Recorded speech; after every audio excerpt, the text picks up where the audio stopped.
Hey everybody, this is Rydo, and today we're looking at TIE Fighter Remastered from Totally Games. You can see the graphics look a little bit bigger. Now, when we tried to do the X-Wing remaster, the game just crashed when we actually went into a level. So we're hoping that this works a little bit better. I've gone into the properties of the remastered Windows 95 exe file, TIE95.exe, and I've told it to run at 640 by 480, which is the highest resolution that this can do, which is also a resolution that is only begrudgingly supported by Windows 10. They really don't like you to change the resolution down to that low. So it has fixed on the first screen at least the problem of the cursor and the mouse being in different positions because of just differences in resolutions or dots per inch or whatever. But it also didn't really fix the problem of two cursors. I can see here this remastered version looks a little bit better than the CD-ROM version, but honestly not by enough. And Wikipedia doesn't even seem to care to list the remastered version's release dates. So I'm not sure if this came out like that audio sounds differently. This is different, I think. It's going back and forth, which it didn't do before. Yeah. So if the remaster came out 2 years after the original TIE Fighter, then I guess that's slightly applaudable. But if this came out, say, 20 years later, since this was a 1995 game originally, this is probably not really an acceptable remaster. And at this point, a remaster is not the only thing you need. This is a new scene, I believe. I've seen the same intro like 3 different times. You would need a full-on remake of this game. Playing the TIE Fighter CD-ROM Collection Edition, it got the game to the point where I figured out actually how to play it, and I played an entire level. This is new too. And still, though the first level didn't hold my hand enough and didn't tell me what I was supposed to do and didn't give me enough time to do it, so it's still really not a playable series. And see, this load screen here of that effect would have been really amazing when it first came out, just for an effect in 95, but it's not particularly a great effect nowadays. Another thought here is, I wonder how much of this credits are actually for the remastered version, or if this is just credits for the CD-ROM version, because this kind of looks exactly the same. One thing I can definitely point out here, though, is that because it really is just doing it 640 by 480 at 16-bit resolutions, you're not getting any real improvement here visually, particularly in these pixely fonts and hand-drawn images that probably were drawn at 640 by 480 at most. We did find out in the CD-ROM version, which included the one DLC for TIE Fighter, that after level 10 you start to have these divergent goals where you're working either for one side or the other. However, the remastered version doesn't have a save file, so there is no top ace 10 to skip you right to that part. I assume all of the DLC is in it, although I'm calling this DLC and I'm wrong. It's not DLC. It was standalone expansions where you would have had to buy another box at another video game store or store in general, probably a toy store, and install from another set of floppy disks a whole collection of level files. It is not downloadable content. So I guess I'm just now in 2019 in modern times thinking, oh yeah, it's DLC, it's DLC. And it feels a lot like DLC, and it does the same thing as DLC, but the downloadable part never existed back then. And I guess it probably is better both for the consumer and the corporations making games to have the ability to download updates and expansions. It has opened the door to a lot lower quality of games at release and having early access and beta, certainly, but there certainly have been cases where being able to get a better patch, being able to get more content has turned out to be very nice. And when I think about the Doom shareware floppy disks or CD-ROMs that floated around for probably a decade, like, most people played just the shareware of Doom. A lot of people bought it, I'm sure it was successful, but like, everybody I knew at the time in my childhood were just playing the shareware levels over and over again because they were so prevalent, and there was no unlock code or anything like that where you could even call like a 900 number. Enter your name, pilot. So yeah, we have no save file, and so by turning it to 640 by 480, you can see there is the in-game cursor behind the Windows cursor, and that's about as good as it gets. And we've got slightly improved graphics here, but not by much. If I hit escape here, we can see now they've added a video setting, and what may have crashed it when I did the X-Wing remaster is I turned it to 3D hardware. This time I'm not going to change anything.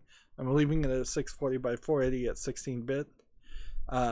What you also have here is joysticks, which let's see, which you didn't have to center your joystick or configure it.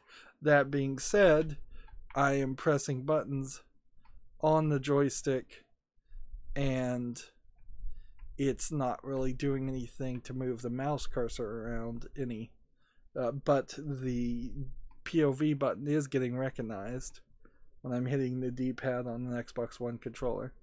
So this very possibly is full controller support, but it very possibly is not configured quite right, or you would have to come in here and just adjust the settings for which buttons, because there's a lot of buttons on the keyboard that you have to hunt and peck. Here is a flight options button that seems to do nothing. Interesting. So that's strange. So you probably have to go into a level, and we'll probably still run into the problem where as soon as we start a level, the music and sound and speech will be really loud. So let's see if there's anything new here.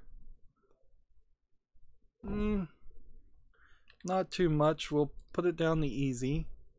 And of course we don't have any medals or records or anything.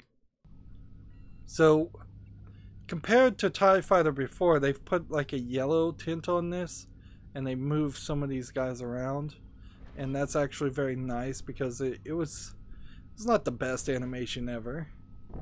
It seems to me though all we have are the exact same things, which I guess is true to a remaster. We have no films by default, so we can't do anything in the film room. The tech room is showing these ships, and these ships do look slightly better. I could imagine this is maybe 3 to 5 years of improvement of just a little bit better textures, slightly more polygons per item. They're getting up to that point. The funny thing here is it really would take a team of about 20 good programmers, in my opinion, to remake all of these models and characters. I'm assuming they're not already remade by fans, and create a new X-Wing versus TIE Fighter game. But why then have to pay Disney for the licenses to Star Wars? Like, the only way a game like this would happen and not get sued out of existence is if Disney allowed you to license a game, license the Star Wars products for basically free. This still has that weird rotation system that rotates while it spins. You would basically need to get the license for free, otherwise it would become too expensive, and it's just too easy to make your own space game. And there certainly are space games out there that have much better level design, and you can write just as good a story as what I've seen so far. So why not just make your own intellectual property instead of making a licensed game, where licensed games are good for a cheap buck if you do a bad job, but particularly in 2018 and 2019, the world does not have time to play licensed games, and maybe you could get a licensed cell phone game out there, but then you probably wouldn't even bother with 3D graphics. And compared to that, come to think of it, this does not look even high quality enough for an iPhone or an Android cell phone game. So you would have to do it probably at least a step or two better than this. There's a lot of ships here. We went through them all finally. Now, when you were cycling through this in the original game, there was something that was spinning around, kind of like a projector lens or something. That has been moved to not be distracting, I suppose. Let's see if the training simulator is the same mission as before. Circular track filled with targets and obstacles, so the targets appear as multicolored pyramids. Alright. Are there 3 levels? Yes. And there's all kinds of TIE ships you can pick. Then you exit the simulator. The switch was in a different location before, so little things are getting changed, getting redrawn, but the levels themselves don't seem like they're changing. Let's see. Yeah, these all seem exactly the same. Alright. And let's see. Aftermath of Hoth. Battle 1, Mission 1. And you can't click on this guy to talk to him, which is kind of silly, because then you go in the next room and you talk to that guy to be debriefed.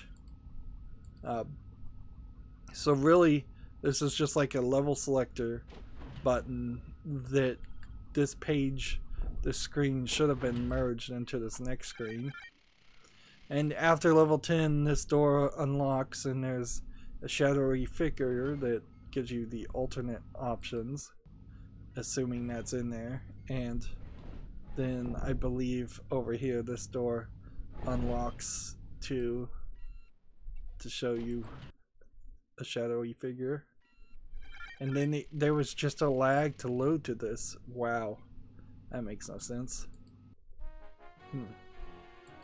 You are to inspect all cargo-carrying vessels So, that pass through this the area. remastered version, To accomplish this, target each freighter and transport. you do have the Then fly close talking enough for your ship's in the sensors places where there to was determine talking what cargo before, the vessel has on board. but this really Check your isn't progress on the mission remastered control in any way. toggled by hitting the Like, G key. at best, you could maybe run a sharpen over this, or a smoothing filter pass over it, but this is hand drawn, and unless you're going to pay somebody to redraw it, which they obviously didn't, you're left in a bad position. The TIE fighter designated Alpha 1. You will be the only craft in your flight. Freighter traffic has been above normal. So now I'm going to say that's enough for now, and then we get a lag and a load there. So in this mission, which I've tried 2 other times now, what happens is there are freighters, and then there are ships. You need to inspect the ships first, it seems like, and then the freighters, and you inspect them by just getting really close to them and matching your speed with them when you're really close to them. I still haven't figured out which key on the keyboard actually would go back up to full speed, which is part of the problem. But maybe the controller will actually work this time. So, let's see if this works. Alright, so immediately we do need to turn down the audio. It is its own system, but the game did not crash, so that's something. Seems like there's less options this time than there were the last time in the CD-ROM collection version, so I don't know if some of them were just visual options that can be on by default and have no reason to be off, or if there was some other reason why options would be missing. And that's a little quiet. Ships. They are entering the area near Void B18. Alright, so Transports requesting permission to pass through this sector. TIE fighter Alpha 1, inspect all craft. Freighters requesting permission to pass through this sector. alright. So TIE fighter Beta 1 is the first one we're going for. And the audio does sound better, certainly, and the graphics look a little bit better, but this doesn't look great. So we've got a TIE fighter that's supposedly 130. Why is it getting further away? It's probably because I'm going too slow.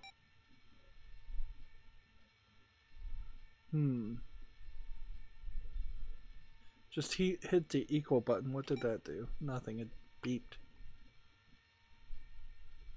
So I'm supposed to inspect all these ships.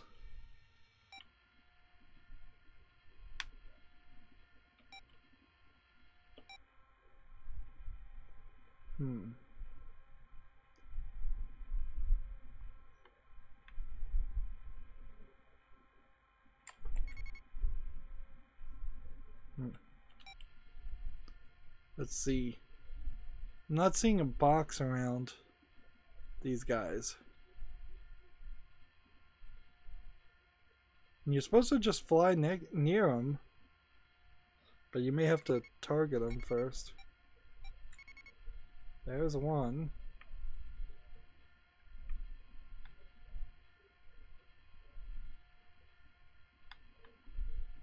Was that enough?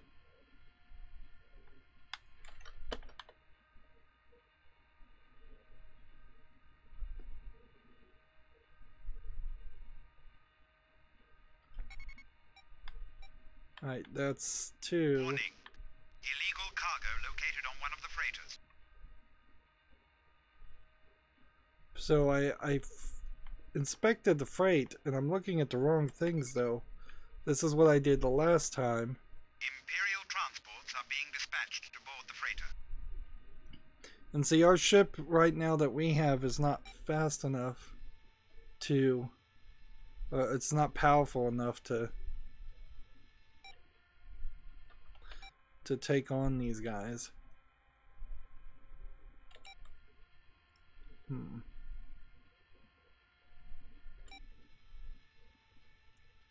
see, there's a lot of just fiddling here with speed. The incoming shuttles have not identified themselves. And so... Alpha 1, help the transports weaken the freighter's shields. Okay. This is... All TIE fighters, beware of enemy shuttles. There's a ship somewhere over this direction, according to the map, and I'm not seeing it. This is the shuttle. We need speed to be higher. Nothing's happening on the D-pad. Clicking the right stick. Mission of failure. Saying that we just failed. Some craft have slipped by you without being inspected. Return to base. So yeah. The controls. Oh, there's the box. That's the right bump. But the controls are all over the place. Start button goes up to full throttle.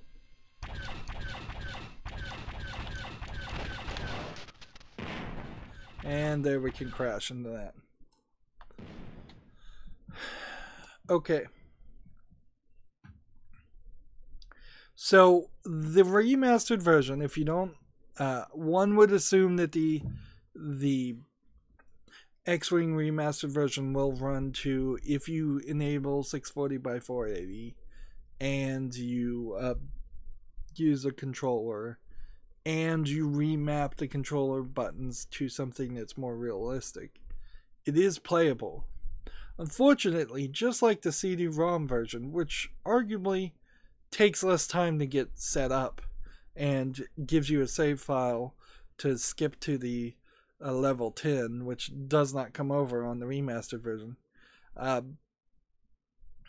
You might want to play this a little bit more than the CD-ROM version, but in all honesty, it's still the same problems over and over again. It's this first level, not really giving you enough direction, not really giving you enough time. I'm playing this on easy. I shouldn't be able to fail this. It's giving you 2 sets of goals and not telling you which goal is important.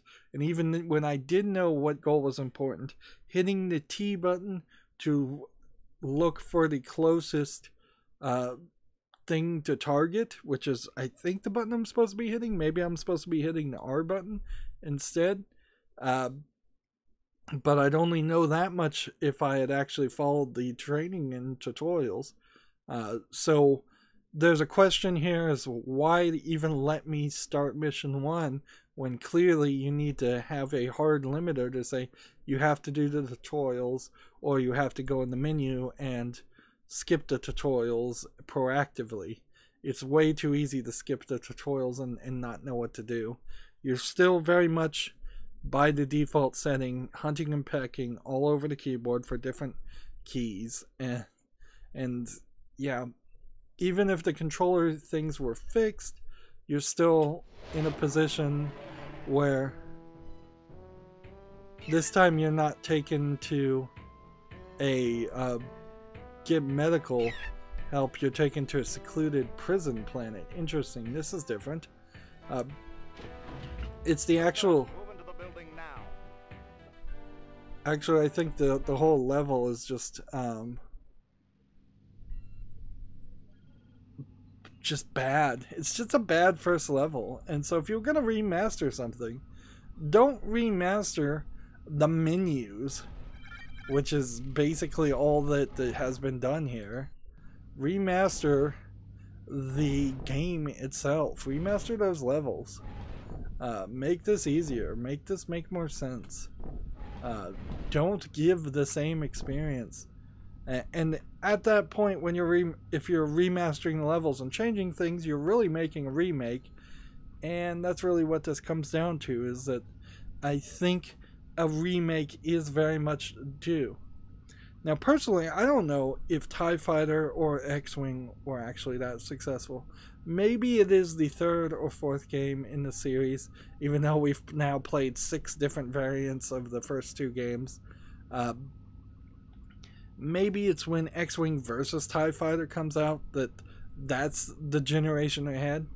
It's not unheard of in video games to find out that, oh, say Resident Evil 2 is way better than Resident Evil 1. I think that's a pretty fair claim to make, or that Halo 3 is better than, say, Halo 1. So it could be that just because they put enough effort into it and kept on trying, they were able to get a good game out of the series of games that brought enough attention and success that made X-Wing versus TIE Fighter as a series slightly memorable and relevant to the history of video games. As for this game, though, yeah, the remaster version, ever so slightly remastered, but it's still same old levels, same old high level of difficulty for that very first level, and so it's really not something that I'd want to play, regardless of the fact that I've said at the end of every single one of these videos that I'm not nostalgic for these series. I've never played them before in my life, and I'm not a huge Star Wars fan. I think just as a video game, this is not really playable in modern time. That's going to be it for this recording. I'm just going to end it here. At least it didn't crash, we can say that much. As always, I ask you to like, share, subscribe, comment, and watch every second of my videos. If you want a friend or follow me on any social media sites, there's a whole bunch of links down below in the description box. And if you want to support me even further, there's a link to Patreon, or you can friend me on Steam and gift me a game off my wishlist. Thank you for watching. Have a good evening.